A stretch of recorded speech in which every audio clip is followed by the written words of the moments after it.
Cover कर रहे थे हमें चारों तरफ से। बाकी कहाँ पाकिस्तान, कहाँ इंडिया, कहीं। आर्मी की ट्रेनिंग जो होती है फिल्मों में जो दिखाते हैं, ट्रेनिंग का सबसे एक दो असूल बताते हैं, सबसे ज़्यादा असूल। जब लास्ट मकान पहुंचे एक साथ चिल्लाने लग गए वो, तो उनके 6-7 गोली यहाँ से यहाँ ना पूरा ब्रस्ट लगा हुआ।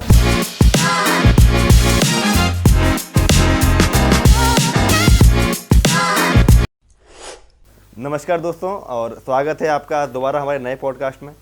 और आज हमारे बीच में जिन ऐसी पर्सनैलिटी हैं जो पूरे हिंदुस्तान की बात करें तो जिस फील्ड से आते हैं वो आर्मी फील्ड है। नाम सत्यवीर सिंह है। मैं पिछले 2 दशक इंडियन आर्मी में सेवा दे रहा हूँ। तो तकरीबन 24 साल में से मैंने 15 साल सेवा जो दी है ना, वो जम्मू एंड कश्मीर के अंदर दी है। वो चाहे हाई एल्टीट्यूड एरिया हो, चाहे वो ऑपरेशनल एरिया हो, या वो साउथ कश्मीर हो, तो वो वहाँ की नॉलेज है मेरे पास, क्योंकि मैंने हर वो चीज़ वहाँ के टास्क देखे हुए हैं जो हम J&K में पिछले 2 दशक से आपके जो ऑपरेशंस होते हैं, सर्च ऑपरेशन, मैंने सुना वो कई के दिन चलते हैं, तब खाने का कैसे रहता है? कोई ऐसा आपके पास एक्सपीरियंस है कि कभी आपका ऑपरेशन हुआ, सर्च ऑपरेशन ऐसा कुछ हुआ और आप कई दिन भूखा रहना, ऐसा कुछ होता है? बात है सन 2005 की, J&K साउथ कश्मीर की बात है। तो पहले क्या होता था, जो खबर होती है ना, एक इनपुट्स होती हैं, वो मैंने शायद कल आपको बताई थी, वो एक मेजर इशू होता है उसमें। वहाँ से, उस लोकेशन से, और पिछले 2 दशक पहले ये इनपुट्स निकालना ना कि मिलिटेंट कहाँ, ये बड़ा चैलेंजिंग होता था, बहुत ज़्यादा। अच्छा, सबसे बड़ी प्रॉब्लम्स ये थी कि आजकल तो मोबाइल फ़ोन है, आप हर घंटे पर, हर मिनट में, हर 10 मिनट में अगर आप पीछे लगे तो आप उसकी लोकेशन शेयर कर सकते हो। लेकिन अगर मैं आपसे बात करूं सन 2003 या 4 की, तो बहुत बड़ा मुश्किल था। तो एक खबर मिली थी हमें, तो ये बात तकरीबन रही होगी रात को 1:30 या 2 बजे के बीच में, कि गांव उसमें और भाई मिलिटेंट बैठे हुए हैं।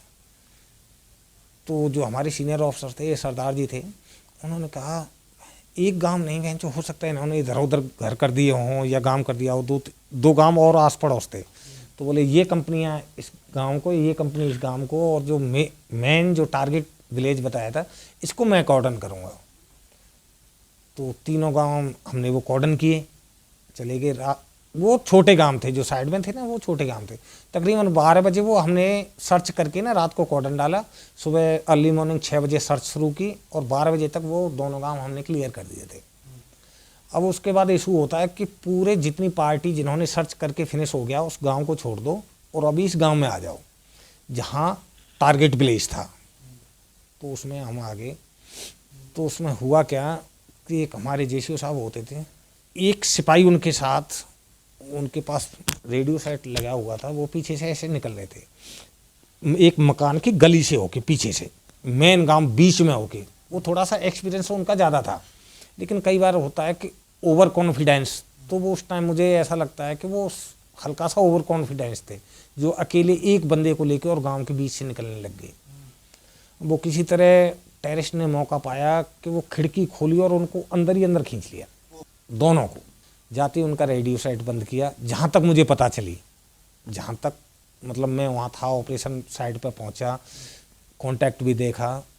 अभी पूरी हलचल मच गई, साहब कहाँ गए, साहब कहाँ गए, साहब कहाँ गए। कोई कांटेक्ट नहीं, क्योंकि उन्होंने वो भी बंद कर दिया। अभी थोड़ी देर बाद वो क्या होता है, वो अपना बुरखा डाल के ना, लेडीज टाइप, 6 लोग थे वो, 6 ने बुरखा डाला और अपना गांव home to home, home to home, home to home, last मकान तक मतलब पहुंच गए। वो 6 के 6 आतंकवादी अपना AK-47 पीछे डाली और बुरखे के अंदर वो लास्ट घर टू घर ऐसे कूदते, मतलब देखते हुए कैसे हमें चलना है, लास्ट घर तक पहुंच गए।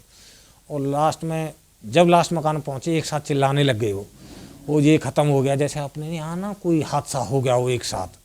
अब जहाँ वो कॉर्डन डला था, अब वो भी सोचा भाई कोई ना कोई बड़ा हादसा हो गया इनके साथ। अब लैंग्वेज की भी प्रॉब्लम, तो उन्होंने चलो अब वो जो भी समझो ये, लेकिन हमें ट्रेनिंग दी जाती है, वो मिसगाइड हुए थे उस टाइम, और उन्होंने ऐसा समझा कि पड़ोस के गांव में कोई डेथ हो गई है और ये वहाँ जा रहे हैं। अब वो निकल गए। अब हमारी तरफ से तो वो साहब और वो पता नहीं कहाँ हैं। लास्ट टाइम जब हुआ क्या कि ये सब कुछ हो लिया, कुछ पता ही नहीं चला। तो जब सर्चिंग शुरू हुई फिर उस गांव की, तो जब उस घर में पहुँचे तो जो हमारा साहब है और वो वहाँ डेड बॉडी मिली उनकी। अब कंफर्म ये भी नहीं कि हैं कहाँ, कैसे हुआ, मतलब सब कुछ क्लियर था ही नहीं। तो उस गांव में ना हमें 4 दिन लगे थे, सुबह से शाम पूरा सर्च करें। वहाँ एक हाइट्स और होती हैं, हाइट्स अगर मैं आपको कहना चाहूँ तो जैसे ये मेरा फर्श है, ये मेरा फर्श है, इसको खोदेंगे और इसके नीचे हाइट्स बना दी, प्लेन ऊपर से सेम ये डाल दिया। इसका जो गेट है ना वो बनाएंगे कहीं दूसरे तीसरे घर के बाहर, जब तक वहाँ तक सुरंग खोदेंगे। खासकर ये जंगल एरिया में भी हो सकता है और आपके बिल्टअप एरिया में भी हो सकता है, जहाँ गांव घर हैं वहाँ भी हो सकता है, कहीं भी बना सकते हैं। उसको पहचानना बड़ा मुश्किल होता है। तो शक पूरा बस यही कि गांव के अंदर कोई ना कोई हाइड है जिसको हम ढूंढ नहीं पा रहे। तो वहाँ जितनी भी फोर्सेस अपने पास हो सकती थी तकरीबन सारी फोर्सेस वहाँ मंगा ली गई थी। और वो 5 दिन ऑपरेशन चला था। उसमें खाने पीने का ऐसा होता है तो फिर अपनी गाड़ियाँ जाती थी कैंप के अंदर और वहाँ से खाना लेके आती थी और खाना सुबह शाम इशू होता था हमें। तो लेकिन वो ये जो इशू हो गया फिर उसी के भरोसे जी एक्चुअली वो माहौल ऐसा हो जाता है ना वहाँ, फिर खाना पीना इतना कुछ सोचता भी नहीं कि यार मुझे भूख लगी है ऐसे टाइम में या ऐसा कुछ। आपको कैसे पता चल फिर उन्हीं मिलिटेंट ने ऐसे खींच लिया था या फिर? ये 4th डे लास्ट टाइम जिसने हमें खबर दी थी कि ऐसा हुआ, उसको लास्ट में पता चला। ये तो फर्स्ट डे ही ना, जब फर्स्ट डे जो साहब और वो एक्सपायर हुए हैं हमारे, उसी टाइम निकल गए बुरके डाल के। उसी सोर्स ने बताया हमें 4th डे कि अभी आप इसको क्लोज करो, ये तो उसी दिन हो चुका है। तो उन्होंने ये भी पूछा कि उस दिन तूने क्यों नहीं बताया। बोले मैं आज तक कन्फ्यूज मैं भी था कि हुआ कैसे, बंदे गए कहाँ, जिसने हमें खबर दी थी कि 6 बंदे वहाँ बैठे हुए। ये था। तो अच्छा, कभी ऐसा भी हुआ है कि आपके साथ ऑपरेशन सर्च ऑपरेशन के दौरान कभी आपको डर लगा, कभी ऐसा लगा आपको कि मैं तो आज? हाँ, किसी उसमें थोड़ा बताइए अनुभव। हम कैंप के अंदर ही बैठे हुए थे तो हमारी हायर फॉर्मेशन से इन्फॉर्मेशन आई। हमारे कंपनी कमांडर होते हैं एक मेजर रैंक के, उनके पास इन्फॉर्मेशन आई। चैलेंज ये था, शाम को 7 बज रहे थे, अंधेरा हो चुका था, बहुत बड़ा गांव था, कि उस गांव में टेररिस्ट हैं। अच्छा, वो नाम एक टारगेट हुआ वो एक लड़की का। तो आमतौर आप देखो कि जहाँ 4-5 हज़ार लोगों की एक संस्था रह रही हो, गांव हो, तो तकरीबन 4-5 नाम 10 नाम अमूमन हो ही जाते हैं जहाँ 4-5 हज़ार लोग रह रहे हों। अब वो नाम टारगेट एक लड़की का ही। तो सबसे बड़ी दिक्कत ये आ रही थी कि हम उस घर तक कैसे पहुँचे। और हायर फॉर्मेशन से इन्फॉर्मेशन थी तो ये कंफर्म था कि हाँ हैं। अब लेकिन ये चैलेंज बहुत बड़ा हो रहा था कि उनको उस घर तक कैसे पहुँचे, हम कैसे ढूंढें। तो हमने रात को एक सिविल ट्रक लिया, उसके ऊपर हमने पॉलीथिन डाली, उसके अंदर बैठ गए। हमारे जो अफसर थे वो ट्रक के अंदर चले गए, लोग कम शक करें। तो उसके अंदर हम चले गए। तो हमने जैसे कहीं भी 2 हमारे साथ वहाँ के लोकल लोग भी होते हैं, 2-4 हर कैंप के अंदर लोकल लोग, वो मतलब ड्रेस वाले, वैसे नहीं सिविलियंस नहीं, जेंट के पुलिस के हुए, जैकलाई इन्फेंट्री के हुए, जो भी हैं वो साथ होते हैं हमारे कोऑपरेट करने के लिए इन चीज़ों। तो 1-2 बंदे से पूछा हाँ भाई कहाँ का रहने वाला, जिसने भी ये कहा ना मैं वहाँ का हूँ, तो उसको उठाया ट्रक के अंदर बैठा लिया। फिर लास्ट में एक फॉरेस्ट चेक पोस्ट होता है, वहाँ क्या है लकड़ी की चोरी बहुत ज़्यादा होती है वहाँ, क्योंकि बेशकीमती लकड़ी होती है तो वहाँ बहुत ज़्यादा चोरी होती है। तो फॉरेस्ट वाले ने वो अपना डाउन किया। तो उसने सोचा पता नहीं ये ट्रक आ रहा है तो हो सकता है लकड़ी वगैरह लेके जा रहा हो। तो उससे उसने जो कश्मीरी था उसने पूछा हाँ भाई कहाँ का रहने वाला है तू, अपनी लैंग्वेज में। तो बोलता मैं इसी गाँव का हूँ। तो मेरा कंपनी कमांडर बोलता है बिठाया इसको, बिठाया उसको। तो बिठाने के बाद आप पूछा ये नाम बता तू ये लड़की का कौन। तो बोले ये भी है, इस मोहल्ले में भी है, इसमें भी है, उसकी लड़की भी है, ये भी है। तो हमारे ऑफिसर्स बोलते हैं अरे यार इतना तो पता ही होगा कौन मौलवी है, कौन पंडित जी है, कौन मांस खाता है, कौन शराब पीता है, कौन जॉब करता है, कौन क्या है। तो वो तो उससे पता चला। उसने अंदाज़ा बताया कि ये हो सकता है। उसमें जो 5-6 लोग हमारे पास हो गए ना, उनके पास चारा तो कुछ था नहीं, कुछ नहीं कर सकते वो, क्योंकि हमारे पास आ गया वो तो वो ट्रक के अंदर बैठे हैं, ना अपना मोबाइल यूज कर सकते ना और कुछ कर सकते। तो जब काफ़ी देर उन्होंने अपनी भाषा में बात की तो बताया ये लड़की हो सकती है, इसके घर में हो सकता है। तो हमने कहा ट्रक कहाँ तक जा सकता है। तो ट्रक जैसे समझो आप टंकी तक आ सकता है। अभी आपको मेरे घर आने में, जहाँ आपने कार छोड़ी है और यहाँ आना है, तो टाइम तो आपको थोड़ा सा लगेगा। और लगेगा क्या, आप अगर इधर से आए हो तो इसको फ्रंट को तो फटाफट आप कवर कर लोगे, लेकिन चारों तरफ से कवर करना है ना आपको।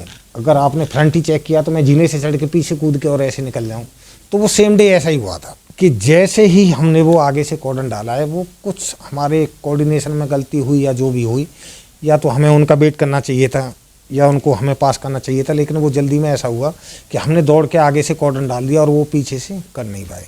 उन्होंने फायर किया हमारी तरफ और वो निकल गए पीछे, उन्होंने कॉर्डन डाल दिया। मतलब एक रूम जैसा ही होता है, वो लकड़ी का बनाते हैं, उसमें वो भरते हैं धान, नीचे से जैसे चारपाई टाइप है ना, और ऐसे उसको पूरा कवर करके ना धान भर देते हैं। उसके ऊपर टीन शीट इसलिए लगाते हैं कि स्नोफॉल होता है तो वो बर्फ़ है ना नीचे गिरती रहती है, तो हमें चढ़ा दिया गया उसके ऊपर, यहाँ चढ़ जाओ। और सामने एक ने लगा दी टॉर्च, जो बड़ी हमारी सर्च लाइट होती है जैसे। अब मैं कह रहा हूँ उसको, भाई बंद कर इसको, इसका पूरा फोकस मेरे पास आ रहा है। अगर वो सामने से अगर मुझे टारगेट करेगा ना तो उसको कोई चैलेंज ही नहीं है, बिल्कुल हेड शूट करेगा, सिंगल शॉट। अब मैं नया था, 3-4 साल सर्विस थी, सर आदेश है ऊपर से मुझे मरवा दो, तो मैं काय का आदेश है, मुझे मरवा दो। वो सेना, क्योंकि सर भी इतने बिजी थे, अगर हर एक इंडिविजुअल उनको अपनी प्रॉब्लम बताए तो वो सॉल्व नहीं कर सकते, उसमें फिर अपना देखना होता है, क्योंकि नहीं इतने टाइम में तो वो कहाँ जाएंगे, सर के पास इतने काम हो जाते हैं, इधर भी देखना उधर भी देखना, क्या चल रहा है अंदर क्या है सिग्नल से। उसमें जी पूरी रात हमने, पीछे वाले अगर फायर करते तो हमें लगता अंदर से फायर आ रहा है, और हम इधर से फायर करते तो पीछे वालों को लग रहा है अंदर से फायर आ रहा है। तो पूरी रात हमने फायरिंग की वहाँ उस मकान के ऊपर। सुबह फायर बंद हुआ जब लाइट होगी, उसके बाद सर्च किया तो उन घर वालों ने बताया वो तो फर्स्ट टाइम उन्होंने ही फायर किया था जब ही निकल गई थी। ये ऑपरेशन आप इतनी मेहनत करते हैं, फिर खाली हाथ आते हो तो बुरा नहीं लगता? या तो 2-4 को मारते हम, ऐसा नहीं लगता आपको 2-4 को तो मार ही देते? देखो, हर ऑपरेशन से ना सक्सेस के ऊपर नहीं किया जाता। अगर आप हर ऑपरेशन से ये सोचो सक्सेस मिल जाएगी तो ये मुश्किल है, आपको मेहनत तो करनी पड़ेगी हर चीज़ में ना, हर चीज़ को टारगेट करना पड़ेगा। ऑपरेशन केवल हम मिलिटेंटों को मारने के लिए थोड़ा ना कर रहे, जो अपने भाई है ना उनको ये भी तो दिखाना है हम तुम्हारे पास आ रहे हैं, हम हर रोज़ मिल रहे हैं, कोई प्रॉब्लम है तो हमें बताओ, हर चीज़ उनके लिए। ये तो भाई हमारा काम है, हमें पैसे इस बात के दे रही है गवर्नमेंट कि भाई आप जाओ लोगों से मिलो, अपना विश्वास बढ़ाओ, उनको बताओ हम आपके लिए ही हैं, हम ही आपके भाई हैं, ये तो कुछ नहीं है। अच्छा, पहले फौज पे पत्थर मार देते थे लोग, अब भी मारते हैं क्या 370 के बाद? मैं बताऊँ 370 की बात नहीं, ये तो 370 तो शायद 2019 जब हटा है ना, तो ये तो पहले की बात है। ये एक्चुअली एक टेररिस्ट होता था, तो ये पत्थरबाजी पहले मैंने कभी नहीं देखी थी। सन 2004 गया था मैं, 6-7 कंप्लीट करके आया था, 3-4 साल वहाँ, कभी मैंने वहाँ पत्थरबाजी नहीं देखी थी। हल्का सा शोर होता था, वो हल्का सा नॉर्मल करते थे, लेकिन उन्होंने वहाँ का लोकल हीरो ऐसे बना रखा था उसको बहुत ज़्यादा, जबकि कुछ था नहीं, टेररिस्ट था वो, एक नॉर्मल टेररिस्ट होते हैं ऐसा ही वो था, लेकिन उसकी क्या थोड़ा स्मार्ट वगैरह और उसकी पॉपुलरिटी इतनी बढ़ती गई कि मैं वहाँ देखता हूँ साउथ कश्मीर के अंदर जब मैं था, हर मकान पे, दुकान पे, गाड़ी के ऊपर, वहाँ मतलब जहाँ कोई भी फेमस जगह है, अपना मस्जिद है या जो भी, हर जगह उसको पोस्टर लगे हुए हैं, फ़ोटो लगे हुए हैं, छोटे बच्चे से लेके और अपने बड़े बड़े कॉलेजों तक उसके। तो वो इस तरह था। तो जिस दिन उसकी डेथ हुई, जिस दिन 1911 ने उसका इनकाउंटर किया, मैं वहीं था, शाम को 5 बजे की बात है तकरीबन, जब हमें खबर मिली, लेकिन ये इनकाउंटर हुआ तकरीबन 4:20 पर शाम को। तो उसके बाद इन्होंने जो अलगाववादी नेता होते थे, और इन्होंने ऐसा, मुझे तो ऐसा लगता है ये प्री प्लान था कि उसके साथ ऐसा भी होना है और अगले 4 घंटे बाद ये मूवमेंट भी होना है। तो अगले 4 घंटे बाद तो कश्मीर जलने लग गया था बिल्कुल, हर तरफ जो भी सरकारी संस्थाएं, स्कूल हैं, कॉलेज हैं, जो भी सरकार की तरफ से वहाँ जलाने लग गए थे। उस दिन से ये पत्थरबाजी एक्टिवेट हुई थी और ये काफ़ी दिनों चली थी। जिन्होंने उनको गोगोई जी ने मारा, उन्होंने मारा, उन्होंने बांध के कुछ ले गए थे उसको शायद? नहीं, आप तो फिर एक मेजर ललित गोगोई थे उनकी बात कर रहे हो शायद। वो सेम टाइम, उस टाइम ऐसा था सुनील कि वहाँ से निकलना बहुत मुश्किल होता था। मतलब क्या है, उन लोगों के जहन में ऐसा आ गया कि हम तो देश ही हमारा अलग है और हम कुछ दिन में ना पाकिस्तान में मिल जाएंगे। अगर हम ऐसे ही प्रोटेस्ट करते हैं ना तो अगले कुछ मंथ में है ना और पाकिस्तान के अंदर मिल जाएंगे। ये उनके जहन में हो गया था बिल्कुल टारगेट, कि जिस तरह से हम अभी प्रोटेस्ट कर रहे हैं तो कुछ दिन में हम पाकिस्तान में मिल जाएंगे, ऐसा था कुछ। लेकिन ये तो असंभव वाली बात है ना, नहीं होना। इंडियन आर्मी इसलिए थोड़ा चुप थी कि ये अपने ही तो लोग हैं यार, और तो कोई रीज़न था ही नहीं।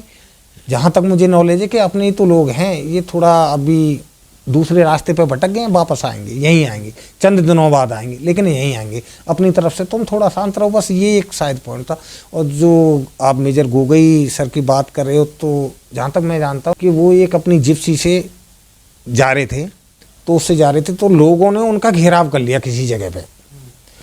तो अब आर्मी टारगेट तो कर नहीं सकती किसी को, और हो सकता है जितना मैंने सुना है कि उसमें 2-4 टेररिस्ट भी थे उस भीड़ के अंदर। संस्था इतनी बड़ी थी, वो करीब 4-6 हज़ार लोग बताते थे। अब वो बेचारे एक जिप्सी के अंदर कितने हो सकते हैं, 60 से 8 बंदे ज़्यादा से ज़्यादा, या 10 बंदे हो सकते हैं। अब वहाँ पत्थर फेंकना और उनके ऊपर पेट्रोल बम करना, या और किसी तरह से ना धारदार हथियार से उनको टारगेट करना, तो अब ये वहाँ एक अपना एक मैनेज करना होता है कि अभी मैं क्या करूँ। वेपन्स हैं, सब कुछ, अगर चाहे तो 7-8 बंदे तो वह कुछ भी कर सकते हैं, लेकिन वो हम कर नहीं सकते, क्योंकि वो भाई तो अपने ही हैं।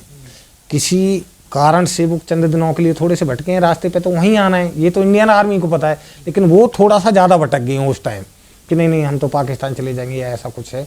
लेकिन सब नहीं भटके होते हैं उसमें, 10 में से 2 लोग ऐसे भटके होते हैं कि हम पाकिस्तान मिल जाएंगे, 8 लोगों को पता होता है। लेकिन उनकी उस टाइम क्या है, वो ग्रुप बाय थोड़ी सी मजबूरी हो जाती है कि उनको उनके साथ आना पड़ता है। तो जब वहाँ देख रहे थे कि जो एक लीडर है ना, उसमें एक ज़्यादा बन रहा, वो जैसे कह रहा ना ऐसे चल रही है वो पूरा प्रोटेस्ट, जितनी भीड़ है वहाँ क्राउड था, कि इसके कहने से सब कुछ चल रहा है। तो गोगोई सर ने ये सोचा कि अगर मैं इसको एक को काबू कर लेता हूँ ना, तो ये सब कुछ ठीक हो जाएगा, हम भी सेफ और ये भी सेफ हो जाएंगे। तो इसलिए उन्होंने उसको पकड़वा के अपनी जीप से बनवाया था कि ना भी ये पेट्रोल बम फेंकेंगे और ना ही ये पत्थर मारेंगे, और हम भी निकल जाएंगे और ये भी निकल जाएंगे।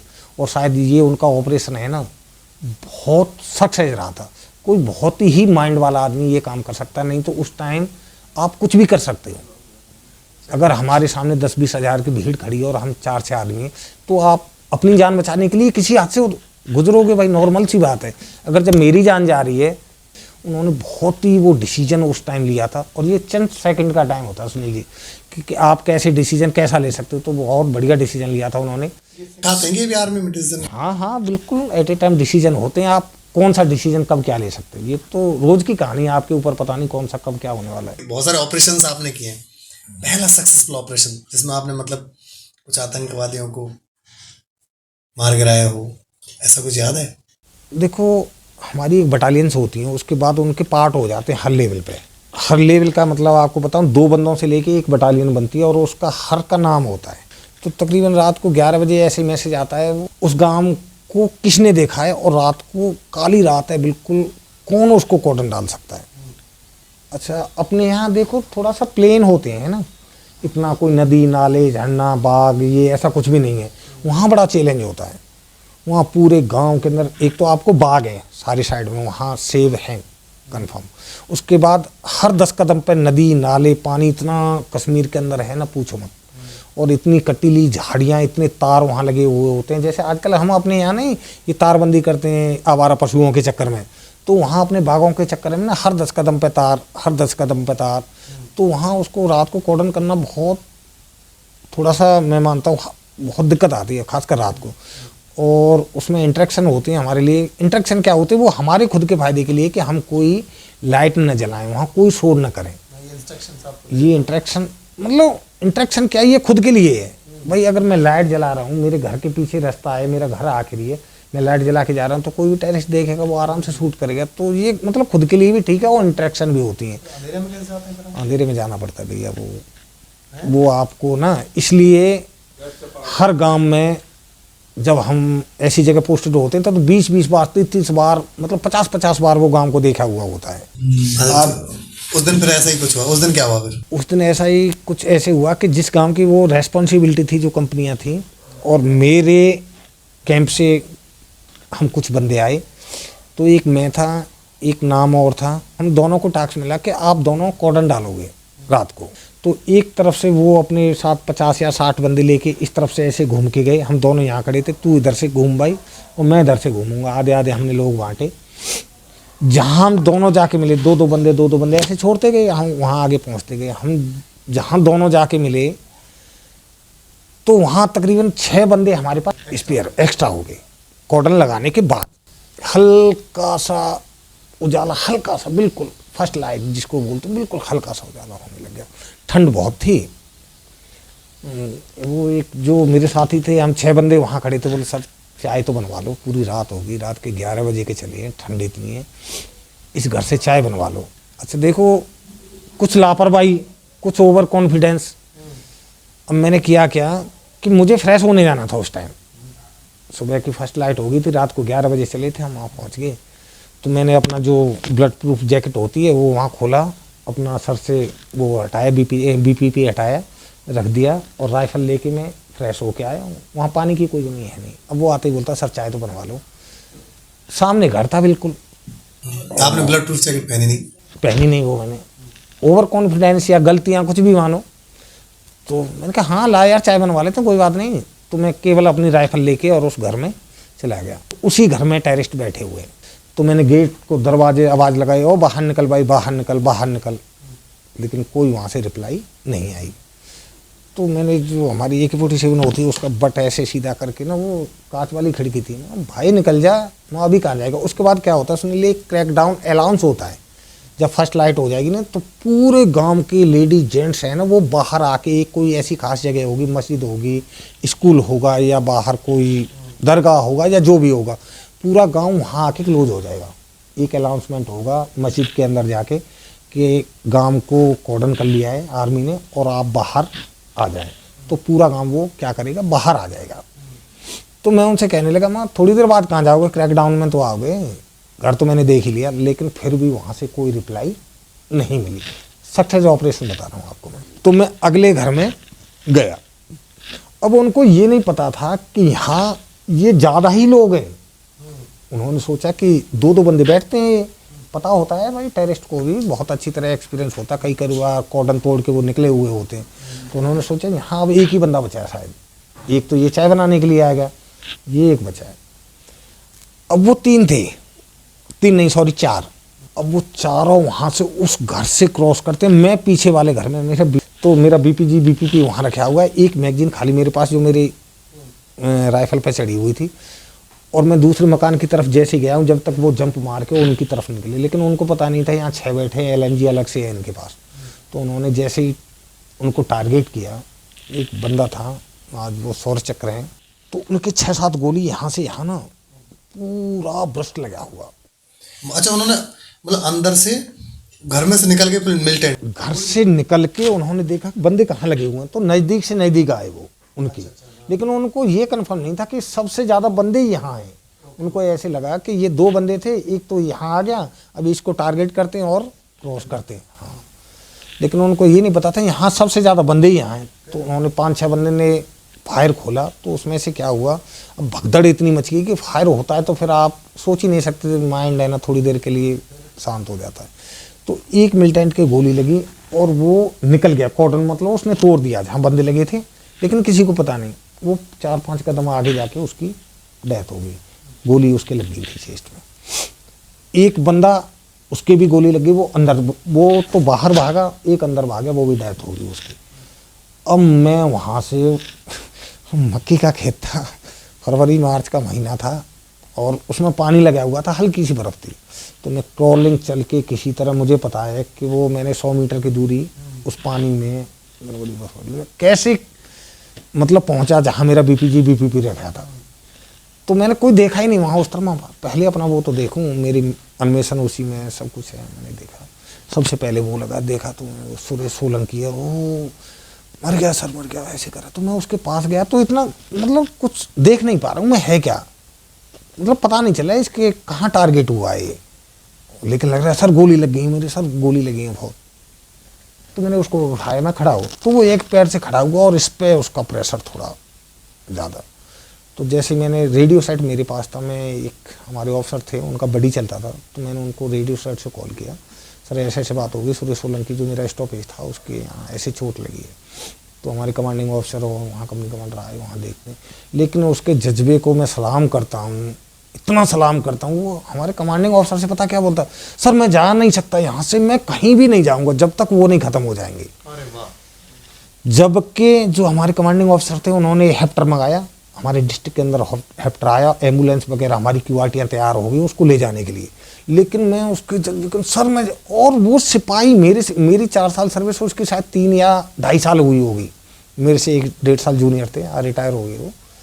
और मैं नहीं सर मैं जा नहीं सकता जब तक उनको नहीं मारूंगा। वो कहते हैं अबे तू ठीक तो हो जा, हम है ना, हम किस लिए। तो उसको वहाँ से रिकवर किया, वापस गया, फिर हेप्टर से श्रीनगर भेजा बेस हॉस्पिटल। कुछ दिन के बाद वो अपना रिकवर हुआ। अभी सुनो आगे कहानी। तो अभी दोबारा क्या होता है कि हमारी जो पैरामिलिट्री फोर्स है ना, उनको बुलाया जाता है उसी दौरान, उसी सर्च ऑपरेशन में। नहीं, उसमें क्या था, थोड़ी गांव बड़ा था, तो फिर बोले जो पैरामिलिट्री फोर्स है उनको कॉर्डन के अंदर डालते हैं और यहाँ से आरआर के बंदे उठाते हैं। तो वहाँ से 2 बंदे पैरामिलिट्री फोर्स और 2 आरआर के, ऐसे करके उसमें से कुछ स्ट्रेंथ को उठाया उसको सर्च करने के लिए। बचा एक ही था उसको सर्च करने के लिए, जो एक बचा था। 2 बचे, एक तो डेथ हो गई बाहर, एक अंदर, एक जीवित था, एक बचा हुआ था।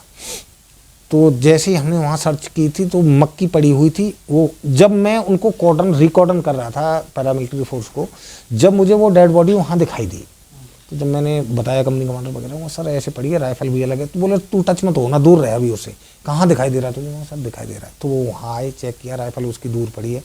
फिर भी 1-2 ब्रस्ट उसके लगा के देखे कहीं कोई और तो नहीं है खास। कई बार क्या होता है कि आपको लगेगा हाँ ये डेड पड़ा है, उसके नीचे अपना गनेड पिन वगैरह ऐसे कुछ डाल के रखेगा और आप नहीं दिख जाओगे, वो ब्लास्ट मतलब खुद तो गया ही गया है, लेकिन कहीं उसने जीवित रहते रहते थोड़ा ये और कर चुका है।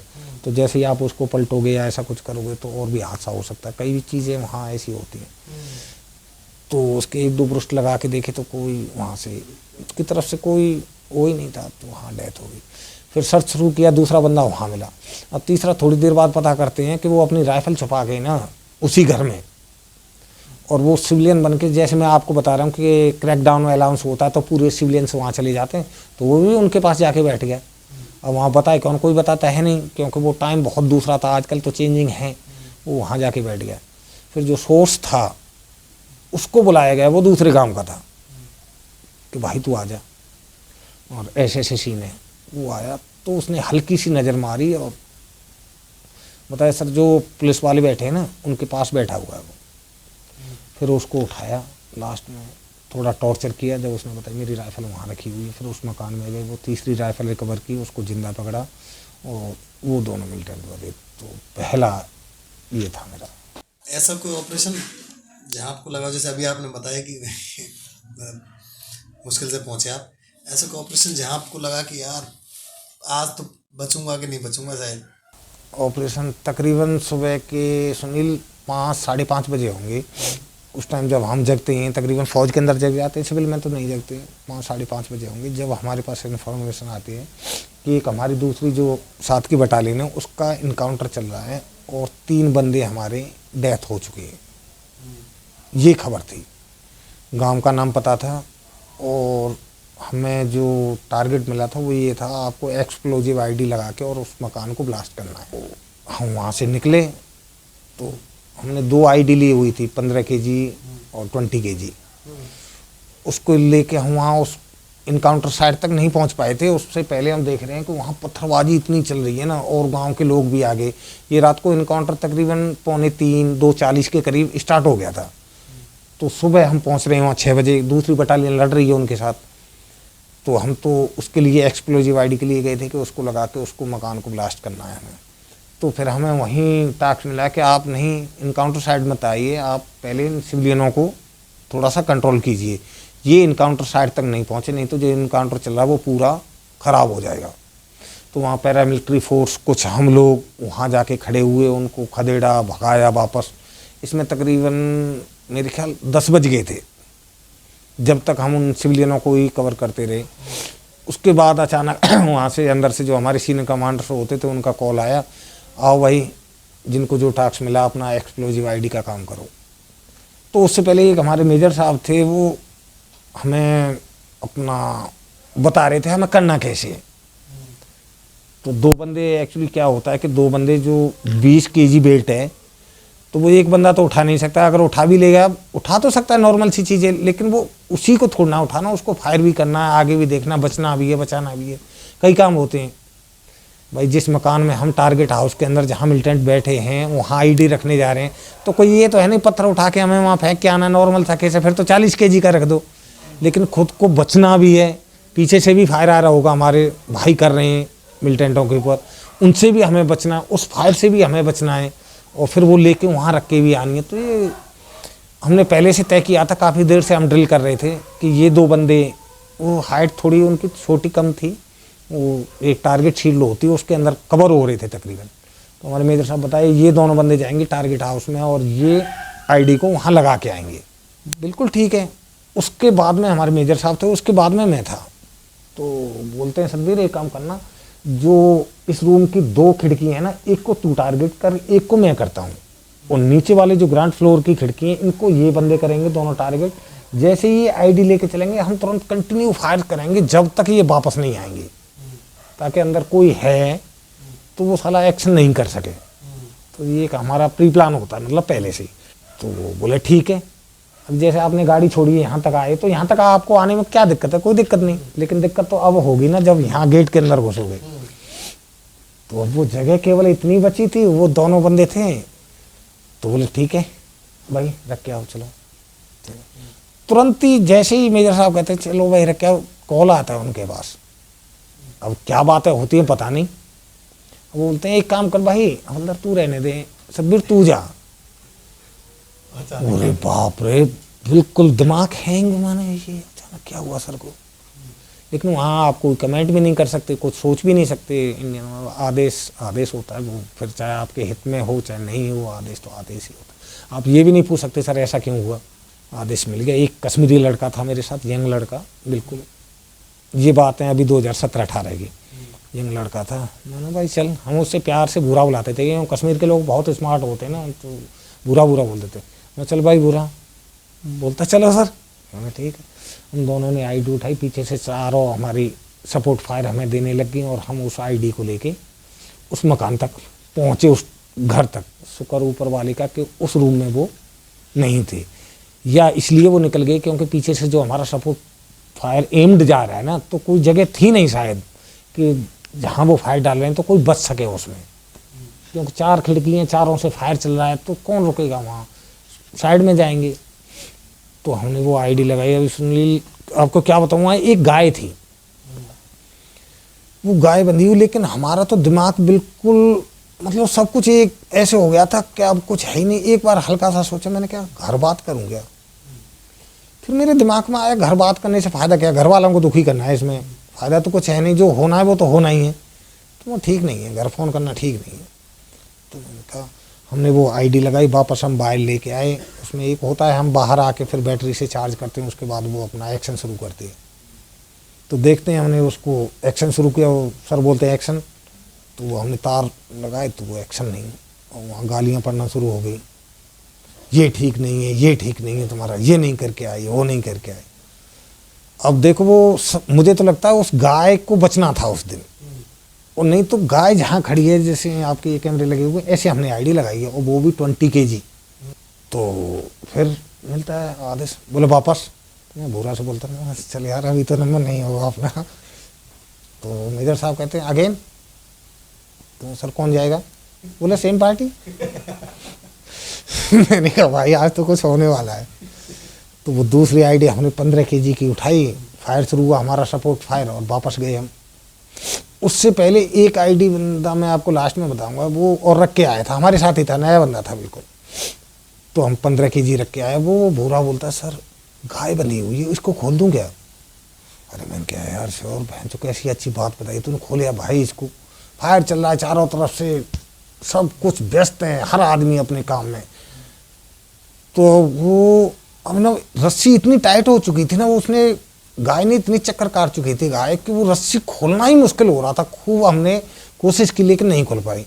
वहाँ एक पत्थर पड़ा था, लास्ट में वो पत्थर लेके आया, उसने रस्सी रखी खूंटे के ऊपर और पत्थर लगाए उसमें, और वो रस्सी कट गई और वो गाय भाग गई। वापस आए, सर बोलते हैं एक्शन, वो तार लगाए तो वो धमाके के साथ जो दूसरी आईडी थी 20 kg की, वो भी एक्शन कर गई।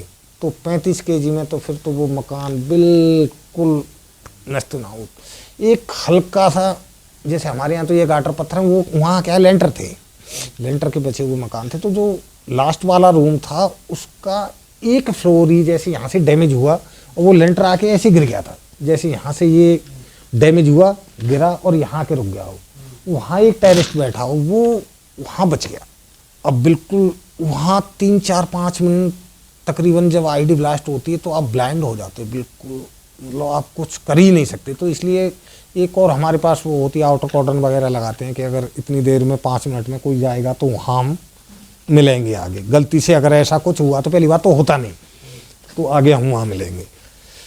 वो टेररिस्ट वहाँ बैठा हुआ मिल गया तो देखा मकान पूरा गिर गया, धूल शांत हो गई है, सब कुछ बंद है, कोई कुछ नहीं है।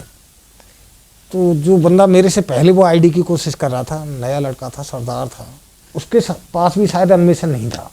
जो बचा हुआ 1 मिलिटेंट बच गया था, उसमें 6 थे। तो उसने ठीक हेड शूट किया उस भाई को, single shot head shoot, death. तो जैसे पता चला फायर हुआ, फिर तो वहाँ फौज बहुत थी, वो गिर चुका था, उसको मार दिया था। तो वो दिन था, मुझे लगा कि आज शायद कुछ भी हो सकता है। हालांकि आर्मी में तो आप लोगों के साथ अक्सर लाइफ तो आपके हथेली पे रहती है। हाँ, कई बार ये चीज़ें तो देखो जगह जगह की बात है। डेफिनेट, क्योंकि अभी जब हमारे 40 आर्मी पर्सन थे या सीआरपीएफ के जवानों पे जब हमला हुआ था तो वो तो छुट्टी आ रहे थे, आई थिंक छुट्टी आ रहे थे। तो ऐसे कैसे हो जाता है कि मतलब पूरे के पूरे उसको ब्लास्ट कर दिया गाड़ी?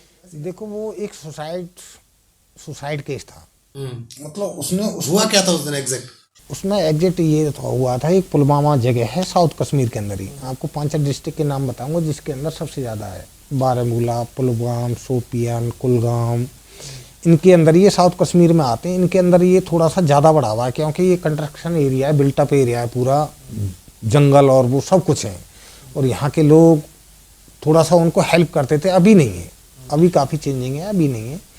तो ये साउथ कश्मीर में 4-5 डिस्ट्रिक्ट हैं जो इसके अंदर बहुत ज़्यादा वो आता है। तो हमारी जो कानवाई मूव होती है, कानवाई को बोलते हैं हम, जैसे हमारी कोई 20 से 25-30 गाड़ी 50 गाड़ी एक साथ को मूव करना, उसको हम कानवाई बोलते हैं। तो उसको हम सब कुछ करते हैं, ऐसा कुछ नहीं है कि उसकी हमारी रोड ओपनिंग पार्टी है, मतलब जो भी है उसको हम पूरा प्रोटेक्ट करके चलते हैं, जो भी हमारे लिए मुनासिब होता है कि हमें। तो वो जो हमारा मेन हाईवे है जम्मू टू श्रीनगर, उससे एक कॉन्टैक्ट रोड था, उससे वो कार आती है कानवाई के बीच में। और वो कार के अंदर शायद सेंट्रो कार थी, वो सेंट्रो कार थी, उसके अंदर 40 kg की आईडी लगी हुई।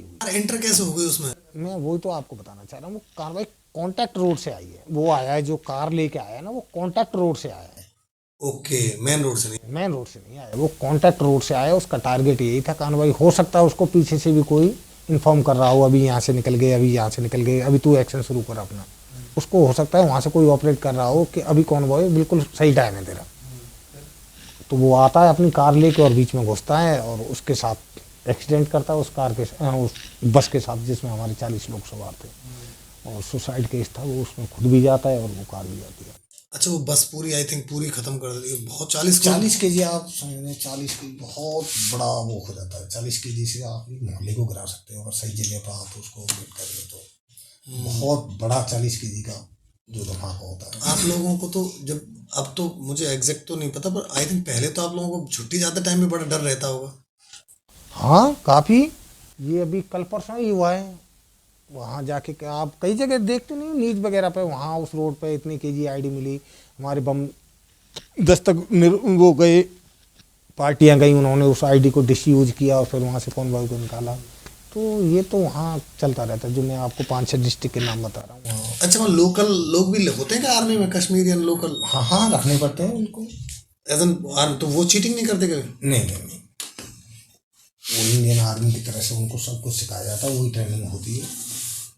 वो तो मैंने ये सुना है कि नॉर्मल जो, अब तो नहीं, पहले ये सुना था कि जो कश्मीरी लोग हैं उनको अगर आप आर्मी का हिस्सा बनना आते हैं, पुलिस में होते थे, उनको वो मिलिटेंट मार देते थे सपोर्ट करने पे। मतलब जैसे मैं कश्मीरी हूँ, मैं आर्मी में हूँ, मैंने कोई ऑपरेशन सक्सेसफुल किया तो मुझे मार देंगे। दूर की क्यों बात जा रहे हो? Last month retired DSP district अपना बारामूला मस्जिद में नमाज पढ़ रहे थे, कल परसों की बात है। रिटायर्ड एसपी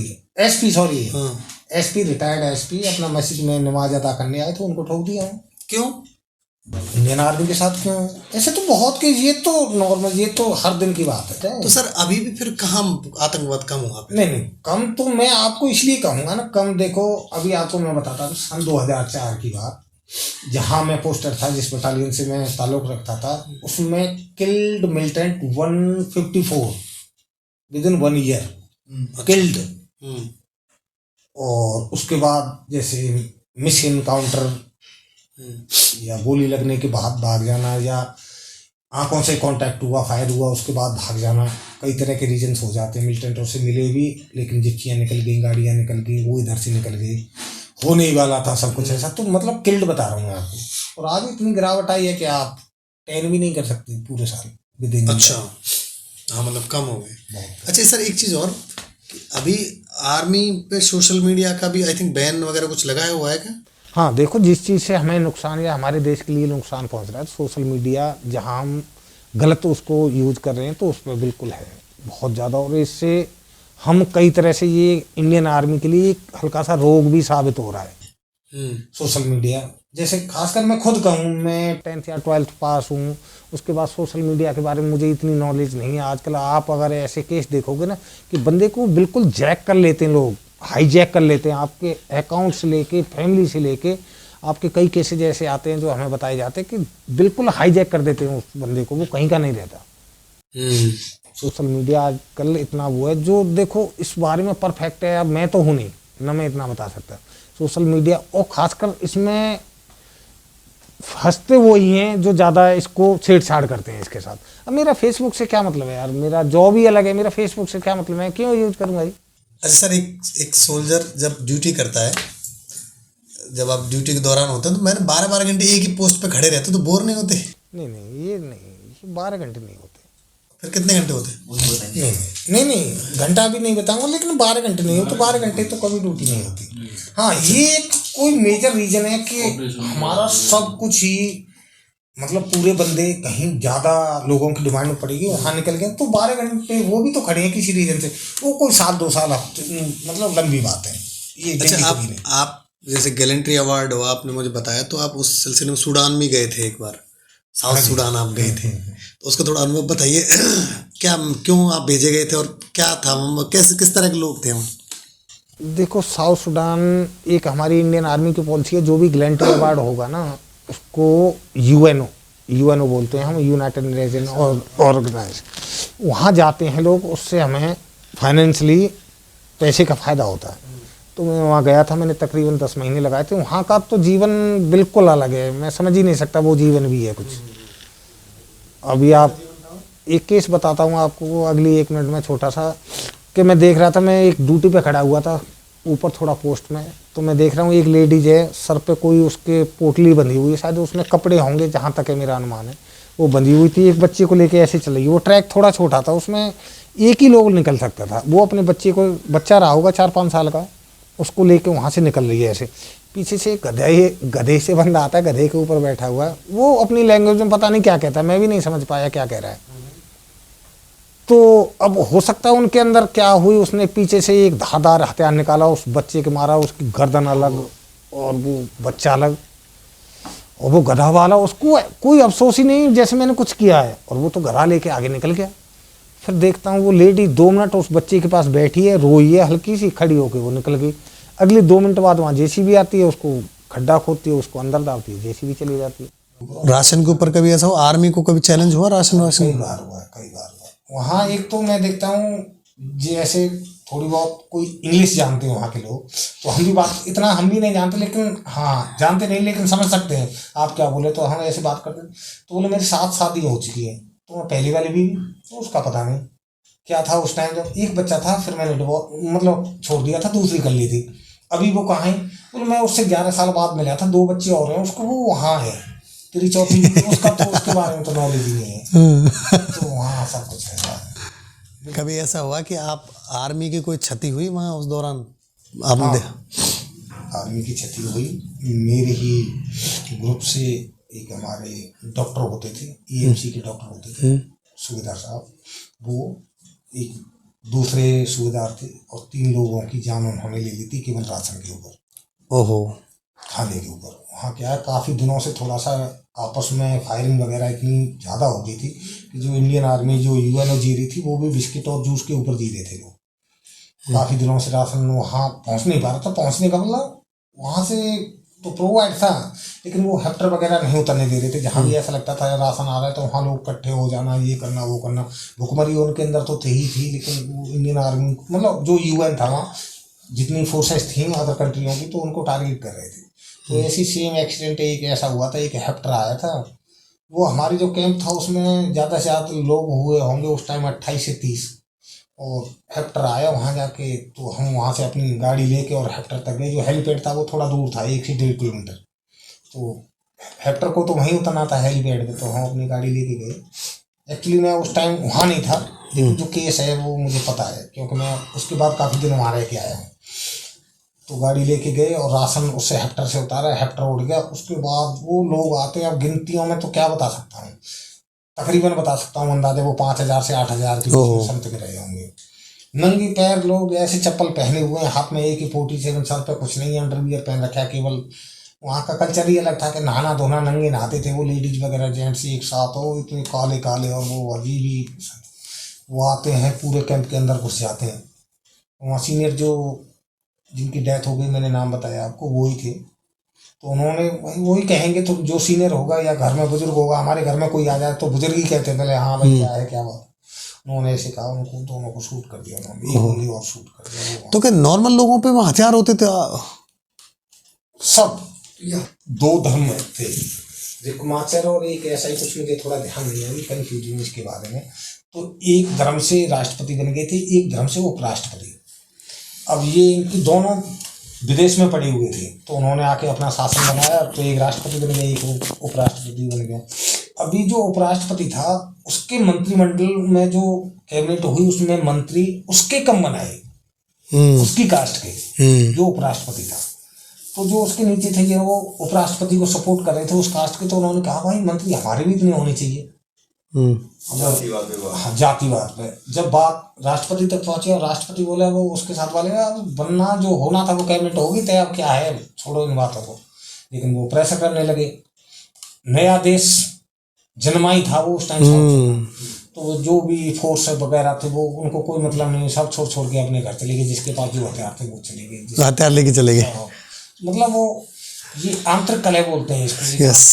जिस भी देश में आंतरिक कलह होगी तो उसमें अपना UN जाके वहाँ डिप्लॉय होगा, और जब तक वो ऑन रोड नहीं हो जाएगा कंट्री, जब तक वो उनकी हेल्प करेगा।